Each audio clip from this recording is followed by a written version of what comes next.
Story நேரம் Tamil வியூவர்ஸ்க்கு hi. இன்னைக்கு இந்த வீடியோல நம்ம சீரிஸோட 5th எபிசோட்ல என்ன ஆக போகுது அப்படின்னு தான் பார்க்க போறோம். எபிசோட் ஸ்டார்டிங்லயே ஷீச்சி தாத்தா இறந்து போயிட்டாரு, என்னால கடைசியா ஒரு தடவை கூட பார்க்க முடியல அப்படின்னு கதறி அழ ஆரம்பிக்கிறா. சுத்தி நிக்கிறவங்களுக்குலாம் தாத்தா எவ்வளவு முக்கியம் நல்லாவே தெரியும். சரி இப்போ கிளம்பினா கூட ஒரு தடவை போய் பார்த்துட்டு வந்துடலாம், போலாமா அப்படின்னு கேக்குறாங்க. ஷீச்சி இல்ல, தாத்தா கொடுத்த வேலையை நான் முழுசா முடிக்கல, சோ தாத்தா நான் வந்து பாக்குறத விரும்ப மாட்டாருன்னு அழுதுகிட்டே போய் வெளியே நிக்க தாத்தா சிரிச்சுட்டே நீ நல்லா தான் பண்ணிட்டு இருக்க அப்படின்னு சொல்ற மாதிரி இருக்கு. இங்க இன்னொரு பக்கம் இந்த முக்கியமான விஷயம் அட்வைசருக்கு தெரிஞ்சிருது. ஷீச்சியோட தாத்தா இறந்து போனது. அட்வைசர் ஷாக் ஆயிட்டு இந்த விஷயத்தை நேரா வெய்ஷா கிட்ட கொண்டு போக வெய்ஷா ஒரு மாதிரி வெறி வந்த மாதிரி சிரிச்சுட்டே பாத்துட்டு இருக்கான். அங்க அவன் தளபதிங்க எல்லாம் வந்துடுறாங்க. கிழட்டு பையன் நம்ம கையால செத்து இருக்கணும், ஆனா அதுக்குள்ள இறந்து போயிட்டான். எங்க ஒருவேளை நம்ம நாடு புடிச்சிருவோம் அப்படின்னு ஒருவேளை செத்த மாதிரி நடிச்சுட்டு எங்கேயாவது ஓடி போயிருப்பானோ, தேடி கண்டுபிடிச்சு அவன் போனத்தை தூர் வாசல கட்டி வச்சு அடி அடின்னு அடிக்கணும்னு ஆளுக்கு புலம்பிட்டு எதுக்காக அவன் செத்து போன செய்தியை நமக்கு அனுப்பணும், துக்கம் அனுப்பிச்சுட்டு இந்த கல்யாணத்தை நம்ம நிறுத்திட்டு அந்த பொண்ணை வீட்டுக்கு அனுப்பிடுவோம் நினைக்கிறாங்க. ஏன்னா ஊரும் போயிடுச்சு, இதுக்கு மேல எதுக்கு கல்யாணம் நம்ம நினைக்கிறாங்க போல அப்படின்னு சொல்லிக்கிட்டு இருக்க ஷீச்சிக்கு இந்த விஷயம் தெரிஞ்சிருச்சா அப்படின்னு வெய்ஷா கேட்டுக்கிட்டு இருக்கான். வெய்ஷா நேரா ஷீச்சிய பாக்குறதுக்கு போயிடுறான். லெட்டரை படிச்சியா அப்படின்னு கேட்க ஷீச்சி சோகமா இருக்கா. இப்ப துக்கம் அனுஷ்டிக்கணுங்கிறதுக்காக கல்யாணம் பண்ணுங்கிற அவசியம் உனக்கு இல்ல, ஆனா உன்னோட இஷ்டம் என்ன அப்படின்னு வெய்ஷா கேட்க தாத்தா இங்க பாருங்க, உங்க பிளான்லாம் எனக்கு தெரியாது, தாத்தா ஏதோ ஒரு காரணத்துக்காக தான் அனுப்பி வச்சாரு, அவரோட கடைசி ஆசை நான் உங்களை கல்யாணம் பண்ணிக்கணும்னு தான், சோ அதை பத்தி எதையும் கவலைப்படாம நேரா கல்யாணத்துக்கு ஏற்பாடு பண்ணலாம் அப்படின்னு சொல்ல வெய்ஷாவை பாக்குறான். இவ்வளவு குறுன்னு பார்க்கும்போது வெய்ஷாவுக்கு அவங்க குடும்பமே இறந்து போய் தனி மரமா குட்டியில நின்னுட்டு இருந்தால அந்த மாதிரியே இருக்கு. வெய்ஷாவ் ஷீச்சியை பார்த்துட்டு அங்க இருந்து வெறி வந்த மாதிரி கிளம்பி போறான். திடீர்னு ஒரு வேட்டையாடுறதுக்கு குதிரை எடுத்துட்டு காட்டுக்குள்ள போயிடுறான். விறுவிறுன்னு எதையோ வேட்டையாடுறான். மறுபடியும் ஷீச்சி தூங்கிட்டாளா அப்படின்னு கதவை தட்ட கதவை ஓபன் பண்றாங்க. அங்க கதவை திறந்து பார்த்தா ஒரு கூண்டுல எதையோ வெய்ஷா வச்சுட்டு அங்க இருந்து கிளம்பி போறான். வேலைக்கார பொண்ணு அதை ஓபன் பண்ணி என்னன்னு பாக்குறதுக்கு முன்னாடியே ஷீச்சி அதுல நரி இருக்கு அப்படின்னு சொல்லிடுறா. ஏன்னா லூயன் நரிய கூட வேட்டையாடாம இவ்வளவு அவமானப்படுத்தினால சோ ஷீச்சிக்கு தெரியுது என்ன நடக்குது அப்படின்னு சொல்லிட்டு தனக்காக அதை கொண்டு வந்திருக்கான்னு விறுவிறு நேரா போயிட்டு அவங்க தாத்தாக்கு துக்கம் அனுஷ்டிக்கிறதுக்காக இவளே என்ன படையெல்லாம் வைக்கணுமோ அதெல்லாம் வச்சு அது மாதிரி கல்லும் வச்சு சாமியும் கும்பிட ஆரம்பிக்கிறா. ஏன்னா அடுத்த நாள் அவளுக்கு கல்யாணம் ஆரம்பிக்க போது இதுக்கு முன்னாடியே அதை செஞ்சிடணும் அப்படின்னு நேரா போய் குளிக்கிறதுக்கு போயிடுறா. அவளுக்கு கல்யாண மேக்கப் எல்லாம் பண்றதுக்கு ஆரம்பிக்கிறாங்க. தாத்தா என்ன மன்னிச்சிருவீங்க நீங்க நினைக்கிறேன், எனக்கு என்ன பண்றதுன்னு தெரியல, இத பண்ணிதான் ஆகணும் தாத்தா, நீங்க சொன்னதாலதான் இதை நான் பண்றேன், வேற வழியும் எனக்கு இருக்கிற மாதிரி தெரியல அப்படின்னு இவன் ஒரு பக்கம் அவ கல்யாணத்துக்கு சோகமா கிளம்பிட்டு இருக்க. இன்னொரு பக்கம் அதை விட மோசம், வெய்ஷாவுக்கு இந்த குடும்பத்துல போய் பொண்ணு எடுத்து கட்டுறோமே அப்படின்னு அதை விட சோகமா இருக்கு. அவன் குடும்பத்துல இருக்கிற இறந்து போன எல்லாரோட நினைவு பலகையும் வச்சு முக்கியமா தாத்தா அப்பா அண்ணா 3 பேரோடதையும் வச்சு அவனும் மன்னிப்பு கேட்டு கல்யாண கோலத்துல சாமி கும்பிட ஆரம்பிக்கிறான். ஷீச்சி வரா அப்படின்னு தகவல் வந்துருது. வெளியே வந்து நிக்கிறா. வெய்ஷாவ் திரும்பி பார்த்து வா அப்படின்னு கூப்பிட்டாதான் அவ உள்ள வரணுமா. ஆனா நம்ம வெய்ஷாவுக்கு மனசு முழுக்க இந்த குடும்பத்தை தான் கொல்லணும், ஜியா குடும்பத்தை தான் கொல்லணும், அந்த பொண்ணு நம்ம கல்யாணம் பண்றோமே அப்படின்னு சொல்லிட்டு ரொம்பவே கஷ்டமா இருக்கு. ரொம்ப டிப்ரெசிங்கா தான் கல்யாணத்துல எல்லாரும் நின்னுகிட்டு இருக்காங்க. அட்வைசர் பார்த்து அந்த பொண்ணை கூப்பிடு அப்படின்னு சொல்ல வெய்ஷாவ் மனசே வராம உள்ள வா அப்படின்னு திரும்பி பார்த்து கூப்பிடுறான். எல்லா தளபதிகளும் பயங்கரமா கோவத்துல நின்னுட்டு இருக்காங்க. ஏன்னா எல்லா தளபதி வீட்லயும் 2-3 பேராவது அந்த போர்ல இறந்து போயிருக்காங்க.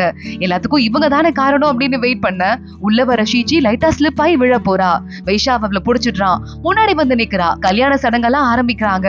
கரெக்டா வெய்ஷாவ் ஒரு சடங்கு கூட பண்ணவே இல்ல. அமைதியா கோலத்துல வந்து உட்கார்ந்துருக்கானே தவிர சாப்பிடணும், அடுத்து அந்த கொஞ்சம் கஞ்சி எல்லாம் குடிக்கணும் அதெல்லாம் குடிக்காம அப்படியே உட்கார்ந்துட்டு இருக்கான். ஷீச்சி பாக்குறா. அவளுக்கும் பயமா நடுக்கமா தான் இருக்கு. ஆனா அவ மட்டும் என்னெல்லாம் செய்யணுமோ அதை செய்ய வெய்ஷாவ் அப்படியே உட்கார்ந்துட்டு இருக்கான். கடைசியில ஒயின் குடுக்குறாங்க. இந்த ஒயினை குடிக்கணும் அப்படின்னு வெய்ஷாவ் அந்த வாய்க்கிட்ட கொண்டு போற மாதிரி கொண்டு போயிட்டு எல்லாருக்கும் சமர்ப்பணம் பண்ற மாதிரி முன்னாடி நிக்கிற நினைவு கல்லு மேல அதை ஊத்திடுறான். இப்போ இன்னும் பயங்கரமா கோவம் வருது. ஷீச்சிக்கு அப்செட்டா இருக்கு. ஆனா மனசை கல்லாக்கிட்டு இருக்கா. கல்யாண விருதுல எல்லா தளபதிகளும் வெளியே உட்கார்ந்துட்டு இருக்காங்க. ரொம்ப சோகமா உட்கார்ந்துட்டு இருக்காங்க. யாரும் ஒரு வாய் சாப்பிடல. ஆனா திடீர்னு இந்த மாதிரி ஒரு துரோகியோட குடும்பத்துல போய் நம்ம கல்யாணம் பண்ணிட்டோம், என்ன பண்றதுன்னு சொல்ல அட்வைசர் பாக்குறாரு. இன்னைக்கு நம்ம தலைவருக்கு கல்யாண நாள், அதை நம்ம சந்தோஷமா தான் கொண்டாடணும்னு சொல்ல ஆளாளுக்கு அவங்க மனசை அவங்களே சமாதானப்படுத்திக்க ஆரம்பிக்கிறாங்க. வெய்ஷாவ் ஷீச்சியோட ரூம்க்கு வரான். ஷீச்சி இதுவரையே சார் அப்படின்னு கூப்பிட்டு இருந்தவ வெய்ஷாவ் பக்கத்துல வந்ததும் இன்னில இருந்து நான் உங்களை என்னங்கன்னு கூப்பிடணும் அப்படின்னு மாத்துறா. வெய்ஷாவ் அவளை அமைதியா பார்த்துட்டு இன்னில இருந்து நான் உன்னோட உன்னோட புருஷன். என்ன ஆனாலும் சரி, உன் குடும்பத்துக்கு நான் ஏதாவது ஒரு ஆபத்து கொண்டு வந்தா கூட உனக்கு எந்த ஆபத்தும் வர விட மாட்டேன். வீடு இல்லாம என்னைக்கும் நான் உன வெளியே விட்டுற மாட்டேன். நீ என்னைக்கும் என்னோட பாதுகாப்புல இருக்கலாம்னு சொல்ல தேங்க்ஸ் அப்படின்னு ஷீச்சி சும்மா ஒரு பேச்சுக்கு சொல்றா. ஆனா அதுக்கு ஒரு கண்டிஷன் இருக்கு. இதுக்கும் மேல நீ சியாவ் குடும்பத்து ஆள் கிடையாது, வெய் குடும்பத்து ஆளு. அதை மட்டும் ஞாபகம் வச்சுக்கோ அப்படின்னு சொல்லிட்டு வெய்ஷா வெளியே போயிட இதுவரை கட்டுப்படுத்தி இருந்த எல்லா அழுகையும் ஷீச்சிக்கு வெளியே வந்துருது. கதறி கதறி அழ ஆரம்பிக்கிறா. தாத்தா, நம்ம குடும்பத்தை நான் எப்படி காப்பாத்த போறேன், என்ன பண்ண போறேன்னு எனக்கு புரியல. இந்த பையன் கெட்டவன் கிடையாது, ஆனா இவன் கிட்டது நான் குடும்பத்தை எப்படி காப்பாத்த போறேன்னு தெரியலையே அப்படின்னு சொல்லிட்டு கதறி அழுதுட்டு இருக்கா. வெய்ஷா நேரா நினைவு கல்லு முன்னாடி, அப்பாவோட நினைவு கல்லு முன்னாடி போய் நிக்கிறான். நான் இப்படி பண்ணிட்டேனப்பா அப்படின்னு சொல்லிட்டு. இங்க தளபதி, வெய்ஷா, ஷீச்சின்னு எல்லாரும் சோகமா இருக்காங்க. ஷீச்சி மறுபடியும் தாத்தாக்கு சாமி கும்பிடுறதுக்காக வந்துடுறா. ஷீச்சி சொல்லிக்கிட்டு இருக்க அசிஸ்டன்ட் கிட்ட, அவர் கெட்டவர் கிடையாது, ஆனா நம்ம குடும்பத்து மேல பயங்கர கோபம் இருக்குது, யாருக்கா இருந்தாலும் இருக்குது நியாயம் தான். ஆனா என்னதான் இருந்தாலும் நான் வெய் குடும்பமா ஆக மாட்டேன். என்னைக்கும் சியா குடும்பத்தை காப்பாத்துறதுக்காக என்ன பண்ணுமோ அதை பண்ணுவேன்னு சொல்ல, தாத்தாவோட நினைவுகளை உள்ள எடுத்துட்டு போக முடியாது, நம்ம வெய்ஷாவோட ஊருக்குள்ள போக போறோம், இப்பவே கும்பிட்டுக்கோங்கன்னு சொல்ல ஷீச்சி உடனே சாமி கும்பிட ஆரம்பிச்சிடுறா.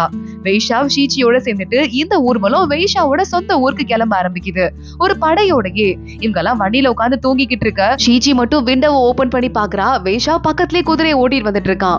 இவளை பார்த்துட்டு அவனும் சைலண்டா திரும்பிக்கிறான். எல்லாரும் சேர்ந்து ஊருக்கு போயிட்டு இருக்காங்க. அடுத்து இந்த ஊர்வலம் கொஞ்சம் கொஞ்சமா டிராவல் பண்ணி பக்கத்துல போயிட்டே இருக்க பயங்கரமா மழை கொட்ட ஆரம்பிக்குது. பனிக்காலம் அப்படிங்கறதால எக்கச்சக்கமா குளிர் அடிக்க ஆரம்பிக்குது. ஷீச்சிக்கு ரொம்ப உடம்பு முடியல அப்படிங்கவும் கொஞ்சம் நின்று ரெஸ்ட் எடுக்க ஆரம்பிக்கிறா. வெய்ஷா அவங்க வரான். கிளம்பலாமா அப்படின்னு கேட்டுட்டு இருக்க, இல்ல சீக்கிரமா கிளம்பணும், நம்ம வெயிட் பண்ண கூடாது, என் தாத்தா அப்பா அண்ணாக்கெல்லாம் நினைவு நாள் வரப்போகுது, அதுல நான் கலந்துகிட்டே ஆகணும் அப்படின்னு வெய்ஷா வெயிட்லாம் பண்ண முடியாது அப்படின்னு கிளம்ப சொல்லிடுறான். ஷீச்சி காதுல அது விழுது. ஷீச்சி சுடுதண்ணி கேட்டான்னு அந்த பப்ளி பொண்ணு எடுத்துட்டு உள்ள போறதுக்கு ட்ரை பண்ணிட்டு இருக்கா. அங்க தளபதி வந்துட்டு, இங்க பாருங்க, சும்மா நாங்களே உங்களை காப்பாத்தி கூட்டு வந்துட்டு இருக்கோம், நைன் டிஸ்டர்ப் பண்ணாதீங்க, நாங்க நினைவு நாளுக்கு முன்னாடியே கிளம்பி போகணும்னு சொல்ல உடனே பப்ளி பாக்குறா, நான் ஓவரா பண்ணிட்டு இருக்கீங்க, நீங்களும் எங்க ஊரை காப்பாத்தினீங்க இல்லன்னு சொல்லல, நாங்களும் உங்க ஊரை அழிவுல இருந்து காப்பாத்தி இருக்கோம் தானே, நானும் அப்பையில இருந்து பாத்துட்டு இருக்கேன்னு சண்டை போட ஆரம்பிச்சுட்டு, சுடுதண்ணி தான் வைக்கிறதுக்கு வந்தேன், அதுவும் உள்ள குளிர் நடுக்க ஆரம்பிக்குது, சுடுதண்ணி கூட வைக்க கூடாதான்னு கேட்க ஷீச்சி பாக்குறா. எதுவும் வேண்டாம், உள்ள வா அப்படின்னு சொல்ல பப்ளி உள்ள போயிடுறா. கரெக்டா ஊர் வாசலுக்கு வந்துடுறாங்க. வெய்ஷா மட்டும் நேரா உள்ள கிளம்பி போயிட்டு இருக்கான். தலைவர் வந்துட்டாரு நாங்க இருக்கிற அத்தனை பேரும் கத்த ஆரம்பிக்கிறாங்க. அங்க சூயா அப்படின்னு ஒரு பொண்ணு நின்னுட்டு இருக்கா. நம்ம வெய்ஷாவோட மாமா பொண்ணா. இந்த பொண்ணு, மாமா நீங்க வருவீங்க அப்படின்னு 15 நாளா இந்த இடத்துல நான் நின்னுட்டு இருக்கேன், இப்பயாவது நீங்க வந்தீங்களே அப்படின்னு சொல்ல, அது மட்டும் இல்லாம நினைவு நாளுக்காக எல்லாம் ரெடி ஆயிட்டாங்க, அந்த பெரிய மாமா மட்டும் இன்னும் வரல அப்படின்னு சொல்ல, சரி ஓகே, வேணும்னே அவன் பண்றான் போலன்னு மத்தவங்க எல்லாம் திட்ட ஆரம்பிக்க, உள்ள போலாம் வாங்க, இந்த சடங்கு முடிகிற வரைய ஷீச்சியே உள்ள விட வேண்டாம், அப்புறம் உள்ள விடுங்க அப்படின்னு சொல்ல, உடனே இந்த சூயா ஓகேன்னு சொல்லிடுறா. வாசல்ல நின்னு பாத்துக்கிட்டே இருக்கா. தளபதிகளும் வெளியவே நிக்கிறாங்க. வெய்ஷாவை மட்டும் உள்ள போயிடுறான். இவளை பாத்துக்க வேண்டிய பொறுப்பு வேற நமக்கு இருக்கா அப்படின்னு தளபதிங்க எல்லாம் உட்கார்ந்துட்டு இருக்க. ஷீச்சி விண்டோவை ஓபன் பண்ணி பாக்குறா. கரெக்டா அப்பன்னு பார்த்து சூயா பாத்துடுறா. ரெண்டு பேரும் ஒருத்தங்க பாத்துக்கிறாங்க. அப்போ உள்ள பப்ளி ஷீச்சி கிட்ட சொல்லிக்கிட்டு இருக்கா, நம்மள விட்டு போறதுக்கு எவ்வளவு தைரியம் இருக்கும் அப்படின்னு. இது 3 பரம்பரப்பாக அவங்களோட நினைவு நாள் அன்னைக்கு நம்மள எப்படி உள்ள விடுவாங்க, இதுவும் நியாயம் தானே, நம்ம ஃபங்க்ஷன் முடிகிற வரைய இங்கே உட்கார்ந்து இருக்கலாம் அப்படின்னு ஷீச்சி சொல்லிக்கிட்டு இருக்கா. வெய்ஷா நேரா உள்ள கிளம்புறான். வெய்ஷாவோட அம்மா பயங்கர சோகமா உட்கார்ந்துட்டு இருக்காங்க. உள்ள இறந்து போன அத்தனை பேரோட நினைவும் இருக்கு. கரெக்டா நம்ம வெய்ஷா உள்ள போறான். எல்லாரும் வாங்கன்னு கூப்பிட, வெய்ஷாவ் தான் இப்ப இந்த ஒட்டுமொத்த குடும்பத்துக்கே தலைவன். நேரா போய் வணங்க ஆரம்பிக்கிறான். வெய்ஷாவுக்கு ஒரு பிளாஷ்பேக் ஞாபகம் வருது. வெய்ஷாவ் குட்டி பையனா இருக்கும்போது இந்த பையனுக்கு அரியணையில உட்கார ஹைட் கூட இல்ல, 8வது கால் கீழே தூங்கிட்டு இருக்கு, இவன் எப்படி தலைவனாக போறான் எல்லாரும் கிண்டல் பண்ணிட்டு, அதுவும் முக்கியமா ஒரு பெரிய மாமான்னு சொன்னாங்கல்ல, அந்த ஆளு கிண்டல் பண்றாரு. வெய்ஷாவ் கோபத்துல கையில இருக்கிற பால் எடுத்து அந்த சேரோட கீழ் பாகத்தை அப்படி பாலாலேயே வெட்டி நகர்த்திடுறான். சேர் கீழே இறங்கிருது. அப்புறம் அதுக்கு மேல போய் உட்காந்துக்கிறான்.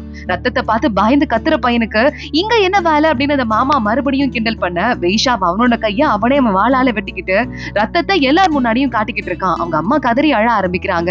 அப்போ பாட்டி அங்க வராங்க. வெய்ஷாவுக்கு பொறுப்பு வர வரைய நான் அவனை பாத்துக்கிறேன், இந்த குடும்பத்துக்கு அவன் தலைவன் ஆகுவான் அப்படின்னு சொல்ல, வெய்ஷாவ் சியாவ் குடும்பத்தை அழிக்கலாம், லீசுவை கொல்லலாம் அப்படின்னு கத்த ஆரம்பிக்கிறான். எல்லாரும் லீசுவை கொல்லுவோம், சியாவ் குடும்பத்தை அழிப்போம் அப்படின்னு கத்த ஆரம்பிக்கிறாங்க. இதை யோசிச்சு பார்த்துட்டு வெய்ஷாவ் நிக்க, அங்க வெய்ஷாவோட அம்மா, என் புருஷனை கொண்டவங்களே என் பிள்ளைய கொண்டவங்கள பழி வாங்கிடணும் அப்படின்னு இத்தனை வருஷமா என் உயிரை கையில புடிச்சிட்டு இருந்தேன், என் சின்ன பையன் அதை செய்வான்னு நினைச்சேன், ஆனா அந்த சியாவ் குடும்பத்துல ஒரு பொண்ணு எடுத்து அவன் கல்யாணம் பண்ணிட்டு வருவான் நான் எதிர்பார்க்கவே இல்லைன்னு அழ ஆரம்பிச்சுட்டு இப்படி ஒரு மாதிரி கத்திக்கிட்டு இருக்க. பாட்டி சொல்றாங்க, நான் தான் அந்த கல்யாணத்தை ஏற்பாடு பண்ணேன், இது எல்லாமே நல்லதுதான் அப்படின்னு சொல்ல, இல்ல நீ கொண்டு வந்திருக்கணும், அவளை அங்கேயே கொண்டு வந்திருக்கணும், கல்யாணம் பண்ணிட்டு வந்திருக்க கூடாதுன்னு அவங்க அம்மா கத்துறாங்க. இங்க பாரு, தப்பா பேசாத அப்படின்னு பாட்டி சொல்லிக்கிட்டு இருக்கும் போதே அந்த பெரிய மாமா உள்ள வந்துடுறாரு. இவர் தான் அந்த குடும்பத்துக்கு தலைவன் ஆகலான்னு பாத்துருக்காரு. ஆனா வெய்ஷாவ் அந்த பொறுப்பு எடுத்துக்கிட்டான். உள்ள வந்துட்டு அவங்க அம்மா சொல்றதுல என்ன தப்பு இருக்கு, என் அக்கா சொல்றதுல இங்க என்ன நடந்துட்டு இருக்குன்னு சத்தியமா எனக்கும் புரியல, எதிரி குடும்பத்து பொண்ணை யாராவது கல்யாணம் பண்ணிட்டு வருவாங்களா? அதுவும் 3 பரம்பரை எதிரி. இப்படி கல்யாணம் பண்ணிட்டு வந்திருக்கியே, உன் அப்பா தாத்தா அண்ணெல்லாம் நிம்மதியா சொர்க்கத்துல தூங்கிட்டு இருப்பாங்க நீ நினைக்கிற?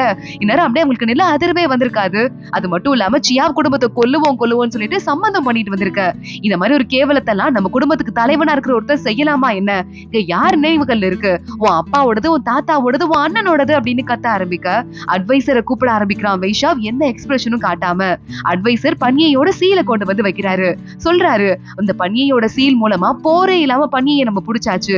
பன்னி தான் அந்த ஒட்டுமொத்த நாட்டுக்குமே இதயங்கிறதால அதை நம்ம புடிச்சிட்டா அடுத்தடுத்து இருக்கிற எல்லா விஷயத்தையுமே நம்மளால ஈஸியா பண்ணிட முடியும். இது ஒரு மிகப்பெரிய மைல் கல்லுன்னு சொல்ல வைஷாவ பாத்துட்டு இருக்கான். என்ன மாமா, நான் ஷிண்டூல இருந்துட்டு இருந்தேன். போர்ல வந்துட்டு பயங்கரமா எங்களுக்கு லாஸ் ஆயிடுச்சு. அந்த பன்னிக்குள்ள போகும்போது நானும் உங்ககிட்ட கொஞ்சம் எக்ஸ்ட்ராவா பட வேணும்னு கேட்டு எத்தனையோ நாளா வெயிட் பண்ணேன்.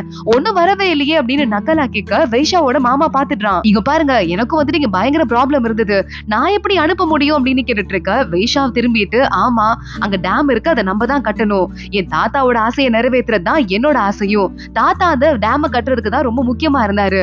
இப்ப 14 வருஷம் நான் வெயிட் பண்ணிட்டேன் பழி வாங்குறதுக்காக. டேம கட்டுறதுக்கு 10 வருஷம் ஆயிட்டு அதுக்கப்புறம் நான் பழி வாங்கினா இன்னும் ஒரு 10 வருஷம் நான் வெயிட் பண்ண மாட்டேனா அப்படின்னு வைஷாவ் கேட்டுட்டு அவர் வாயை மூட வச்சுட்டான். இங்க ஷீச்சி இன்னும் வெளியவே வெயிட் பண்ணிட்டு இருக்கா. ரொம்ப நேரம் ஆயிடுது ஃபங்க்ஷன் ஆரம்பிச்சு. இங்க பாருங்க, ஷீச்சிக்கு காய்ச்சலே வந்துருச்சு. இது எப்படி நம்ம விட்டு வச்சுட்டு இருக்க முடியும்? அவமானமா வேற இருக்கு. நான் போய் கேட்டு வரேன் அப்படின்னு பப்ளி கிளம்புறா. இல்ல மேல மட்டும் ஷீட்டை மட்டும் போட்டு மூடுங்க வண்டிய, கேட்க வேண்டாம் அப்படின்னு சொல்ல பப்ளி அவளோட வேலைக்காரங்க எல்லாரும் அந்த வண்டி மேல ஷீட் போட்டு மூட ட்ரை பண்றாங்க. பனி உள்ள கொட்ட ஆரம்பிக்குது. அது மட்டும் இல்லாம மழையும் அப்படியே பெஞ்சிட்டே இருக்கு. இங்க தளபதிங்க எல்லாம் பாக்குறாங்க. இதுங்களை வேற என்ன பண்றதுன்னு தெரியலேன்னு இவங்களுக்கு இருக்கிற அந்த பரம்பரையோட கோவமும் அவங்களை விட்டு போக மாட்டேங்குது. சோ ஹெல்ப் பண்ணாம அமைதியா நின்னுட்டு இருக்காங்க. அன்னைக்கு நைட் ஆயிடுது. வைஷாவ் போறான், அவனோட வேலையெல்லாம் பண்ண ஆரம்பிக்கிறான். அவனுக்கு ஷீச்சி வெளியே நிக்கிறா அப்படிங்கிறது ஒரு துளி கூட ஞாபகம் இல்ல. ஷீச்சியை பத்தியே மறந்து போயிடுறான். அடுத்த நாள் முழுசா ஓடி போயிடுது. இப்பயாவது நான் போய் கேட்டு வரேன், ஒரு நாளா நம்ம வெளியே நின்னுக்கிட்டே இருக்கோம் அப்படின்னு பப்ளி நேரா போயிட்டு அங்க இருக்க தளபதி கிட்ட கேட்க தளபதி திரும்ப பாக்குறாரு, சூயாவை பாக்குறாரு. சூயா அவங்க அம்மா சொன்னா, வைஷாவோட அம்மா சொன்னா உள்ள கூட்டு போலாம் நின்னுட்டு இருக்கா. இந்த சூயாவுக்கு நம்ம வைஷாவ் மேல வேற ஒரு கண்ணு இருக்குங்கிறதால ஏற்கனவே இவளுக்கு நம்ம ஷீச்சியை பார்த்தாலே பிடிக்கல. அவன் நோ சொல்லிட, இல்ல உள்ள விட முடியாது அப்படின்னு தளபதி சொல்லிடுறான். மறுபடியும் உள்ள போயிட்டு எவ்வளவு கட்டி பிடிச்சு காப்பாத்த முடியுமோ அந்த அளவுக்கு ஷீச்சியை காப்பாத்திக்கிட்டு இருக்காங்க. தளபதிகளும் வெளியே தான் நின்னுட்டு இருக்காங்க. நெருப்பெல்லாம் வச்சு நின்னுட்டு இருக்காங்க. அவங்களுக்கே குளிர ஆரம்பிக்குது. அடுத்த நாள் ஃபேமிலி மீட்டிங் போய் நம்ம வைஷாவ் அட்டெண்ட் பண்றான். அவனோட வேலையெல்லாம் அடுத்தடுத்து பார்த்துட்டே இருக்கான். எந்த விஷயமே தெரியாம. அன்னைக்கு நைட்டும் முடியுது. ஷீச்சிக்கு ரொம்ப உடம்பு முடியாம போயிட்டு மயங்கி விழுந்துடுறா. என்ன நடக்குதுன்னு எனக்கு புரியல. நம்ம ரொம்ப மோசமான நிலைமைக்கு போயிட்டு இருக்கோம். வேலைக்காரங்க எல்லாம் கத்த ஆரம்பிக்கிறாங்க. கரெக்டா அப்ப அங்க ஒரு ஆள் வரான். எங்களை உள்ள கூட்டு போறீங்களா அப்படின்னு பப்ளி கேட்க, உங்க ஊருக்கே உங்களை கொண்டு போய் விட்டுற சொல்லிட்டாங்க அப்படின்னு சொல்லிட்டு வைஷாவோட அம்மா சொல்லிருக்காங்கன்னு சொல்ல, என்ன நினைச்சிட்டு இருக்கீங்க? எங்க மேடம் இன்னும் ஒரு நாள் இங்க இருந்தா கூட உங்க உயிர் தங்குமான்னு தெரியல, ரொம்ப முடியாம போயிடுச்சு, உள்ள விடுங்கன்னு பப்ளி கத்த ஆரம்பிக்கிறா. தளபதிங்க பாக்குறாங்க, என்னவோ பிரச்சனை நடக்குதுன்னு தெரியுது. ஆனா உத்தரவு மீறி நம்மளாலே உள்ள முட முடியாதுன்னு சொல்லிட்டு யோசிக்க ஆரம்பிக்கிறாங்க. போய் ஹெல்ப் ஆவது பண்ணலாமா அப்படின்னு. இந்த நேரத்துல வைஷாவ் கிட்ட ஒரு தளபதி உள்ள போயிட்டு இருக்கான்.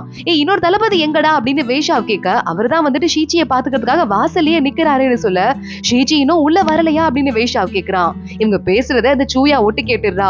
ஒன்னும் தெரியாத மாதிரி, உங்க அம்மா தான் டிவோர்ஸ் லெட்டர் எடுத்து கொடுத்துட்டாங்க, ஷீச்சியை வெளியே மறுபடியும் ஊருக்கே போக சொல்லிட்டாங்க, உங்க மனசே வரல, அதான் உங்ககிட்ட சொல்லலான்னு வந்தேன் இவன் நடிக்க ஆரம்பிக்க வைஷாவ் ஷாக் ஆயிட்டு, என்ன நடக்குது இங்க அப்படின்னு மின்னல் வேகத்துல குதிரை எடுத்து கிளம்பிட்டு இருக்கான். இங்க ஷீச்சியோட வண்டியை ரொம்பவே ஃபோர்ஸ் பண்ணி தள்ள ஆரம்பிக்கிறாங்க. ஷீச்சிக்கு சுயநினைவே போயிடுது. எல்லாரும் அப்படியே கதறி அழ கூட அவ எந்திரிக்கவே மாட்டேங்கிறா. நம்ம பப்ளி பொண்ணு இருக்காளே, ஒருத்தங்களை விடாம எல்லார் காலையும் விழுந்து ப்ளீஸ் அவளை காப்பாத்துங்க அப்படின்னு சொல்லிட்டு கெஞ்ச ஆரம்பிக்க, நாங்க என்ன பண்ண முடியும், எங்களால ஒண்ணும் பண்ண முடியாதுன்னு தளபதியும் சொல்லிடுறாங்க. ஆனா தளபதிக்கே பாவமா தான் இருக்கு. இந்த வண்டியை தள்ளிட்டு போறாங்க, அதை மட்டுமாவது தடுத்து நிறுத்தலாம் அப்படின்னு அங்க இருந்து கிளம்புறதுக்கு ஆரம்பிக்க, ஏதோ சத்தம் கேக்குதுன்னு எல்லாரும் திரும்பி பாக்குறாங்க. நம்ம வைஷாவ் குதிரையில மின்னல் வேகத்துல வந்துகிட்டு இருக்கான். நேரா வந்து அங்க இருக்கிற ஒருத்தனை ஒரு மிதி மிதிக்க அவன் நேரா போய் வண்டி மேல விழுந்துடுறான். வண்டி பிரேக் ஆகி அங்கே நின்னுருது. வைஷாவ் நேரா உள்ள போய் எட்டி பார்க்க, இவளுக்கு சுயநினைவு போயிடுச்சுங்க, மயக்கத்துல இருக்காங்க அப்படின்னு சொல்லிட்டு ஆயமா கத்த ஆரம்பிக்க, வைஷாவ் நேரா அவளை தூக்கிட்டு கொட்டுற மலையில நினைஞ்சுக்கிட்டே நேரா ஊருக்குள்ள வர ஆரம்பிக்கிறான். வைஷாவுக்கே ஷீச்சியை பார்க்க பாவமா இருக்கு. லேசா அவளை ஒரு தடவை ஊத்து பார்த்துட்டே உள்ள வர, அதோட தான் இந்த எபிசோட் முடியுது. அடுத்தடுத்து என்ன ஆக போகுது தொடர்ந்து பார்க்கலாம். இந்த வீடியோவை லைக் பண்ணிக்கோங்க, மறக்காம நம்ம சேனலுக்கு சப்ஸ்கிரைப் பண்ணிட்டு பெல் ஐக்கனையும் கிளிக் பண்ணிக்கோங்க.